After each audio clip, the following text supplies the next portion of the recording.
The war in Ukraine has entered a new, dangerous phase. Russian forces, battle-hardened, reinforced, and unflinching, are pushing deep into Donbas, and the frontline pressure now threatens to crack Kyiv's defenses. Across the east and southeast of Ukraine, the sound of bombs is growing more relentless.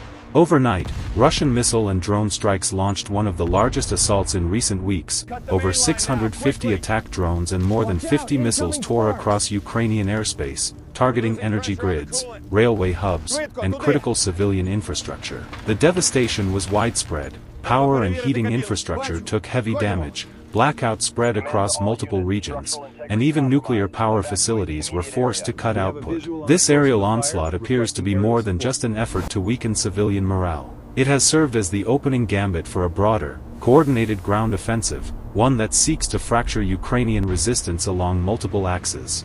According to the latest frontline reports, Russian troops have intensified their advance in Donetsk and Zaporizhia oblasts even as Kyiv tries to regroup. On one axis, Russian forces claim to have encircled Ukrainian defenders in the town of Myrnohrad, a strategic node in the Donetsk region, and to have seized control of nearby Pokrovsk, sometimes referred to by its Soviet-era name Krasnoarmeysk. According to the Russian command, more than 30% of Myrnohrad's buildings are under their control. If confirmed, this would mark a significant breakthrough, potentially severing Ukrainian supply and retreat routes deep inside Donbas. At the same time, Ukrainian units have scrambled to respond. In Dnipropetrovsk Oblast, elements of the 67th Mechanized Brigade managed to recapture the village of Tyk, raising Ukraine's flag there after contesting control, a small but symbolic act of resistance. But this isolated success stands in stark contrast to the broader picture. The Russian war machine is advancing along multiple fronts. According to the Ukrainian General Staff, just since last night, 178 combat engagements erupted along the front line. Nearly half of them took place along the Pokrovsk-Kurakhove axis. There were 12 airstrikes, 24 guided aerial bombs dropped, and hundreds of kamikaze drones deployed against Ukrainian positions and civilian settlements. The pressure is relentless. In the Kharkiv region, Russian assaults were attempted near the towns of Vovchansk, Lipsy, and Vysoka Yeruha. In the Kupiansk direction, the enemy launched 8 coordinated attacks. The diversity of these simultaneous thrusts is striking. Northern Kharkiv, Kupiansk, eastern Donetsk, Zaporizhia, Moscow appears to be testing Ukraine's capacity to hold a defensive line stretched across hundreds of kilometers. Meanwhile, Kyiv is struggling with manpower, readiness, and morale. The number of casualties is rising, and the prolonged war has exhausted many units. Ukrainian leadership has acknowledged that a change in approach is necessary, but today's ground realities bring into question whether those reforms will be enough, or timely enough. Amid all this, the political backdrop deepens the stakes. The repeated drone and missile strikes come even as diplomatic efforts continue, a grim reminder that for Moscow, diplomacy remains secondary to territorial gains. On the strategic level, Russian President Vladimir Putin has reiterated that the seizure of the Donbas region remains a core objective, and that Russia will not compromise while Ukrainian troops remain in the region. For the civilians caught in between, the consequences are dire. Energy and heating systems are under assault in winter's cold, blackouts risk turning into humanitarian catastrophes, and towns once considered rear zones are now frontline targets. The human toll, suffering, displacement, loss, is mounting with every new salvo. The offensive is not just a push for territory, it is a demonstration of overwhelming force, a test of endurance, and a gamble on whether Kyiv's civilian and military infrastructure, already stretched for years, can hold under unrelenting pressure. Now, as Russian troops tighten their claws around Donbas, the world watches. Can Ukraine muster enough resolve, reinforcements, and strategy to stem the tide? Or will this become the moment when the war truly resets, in favor of Moscow? The pressure on Ukraine's eastern front has now shifted from a steady grind to a tightening vice.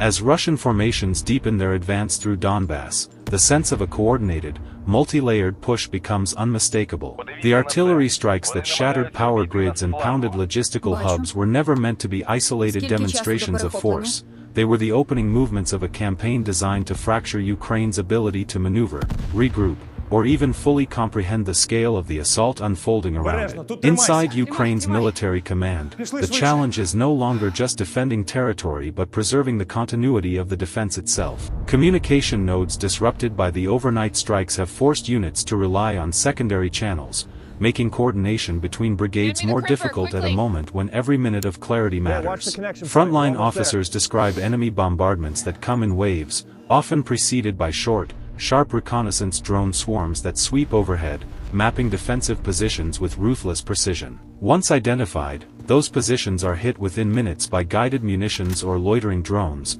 leaving soldiers with little time to relocate before the next strike lands. In Donbas, the pace of the Russian advance has not slowed. The fighting around Myrnohrad has intensified, with Ukrainian defenders attempting to hold fragmented lines while under near-constant pressure. Reports of encirclement deepen the urgency. If Russian units succeed in sealing off the town, the withdrawal routes to the west could collapse, trapping Ukrainian forces in a pocket where reinforcement becomes nearly impossible. For Kyiv, preventing such a scenario is not just a tactical priority, it is a political imperative, as the loss of another major settlement in Donetsk would reverberate far beyond the battlefield. The situation around Pokrovsk is equally troubling. Russian gains there appear to be part of a broader design aimed at creating a corridor of control stretching deeper into the Donetsk region. If consolidated, these gains could allow Russian forces to redirect troops southward, linking advances toward the Zaporizhia axis while simultaneously applying pressure toward Kurakhove. For Ukrainian commanders, the danger lies in this multi-directional momentum. Even if one axis is slowed, another may accelerate, stretching defensive lines to a breaking point. Meanwhile, on the northern front, Russian units probing around Kharkiv continue to test Ukrainian readiness.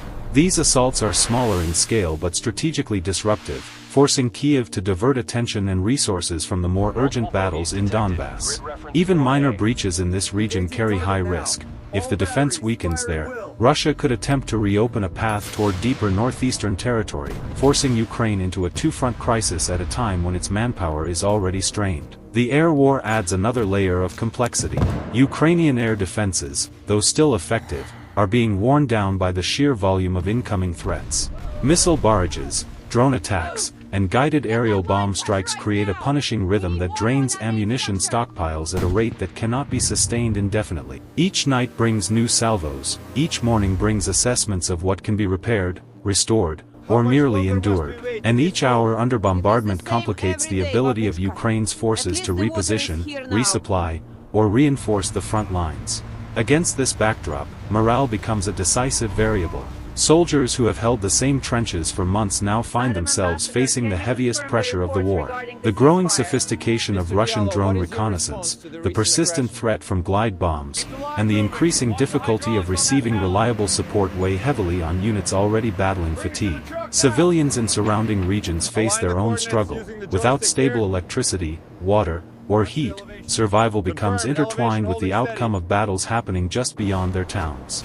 Internationally, the situation is drawing urgent attention. Although foreign governments continue to voice support for Ukraine, the pace of assistance and the complexity of logistics remain challenges.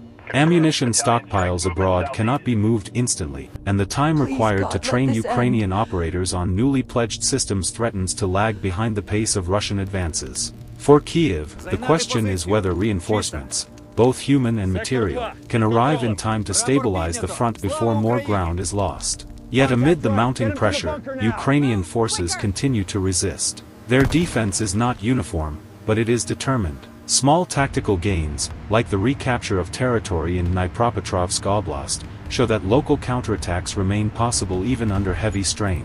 These moments, though limited in scale, carry symbolic weight. They reinforce the idea that the front is not collapsing, even if it is bending. But symbolism alone cannot compensate for the stark realities emerging across multiple axes of the conflict. As Russian troops push deeper into contested regions, the implications become increasingly clear. The struggle is no longer about holding individual towns or repelling isolated assaults.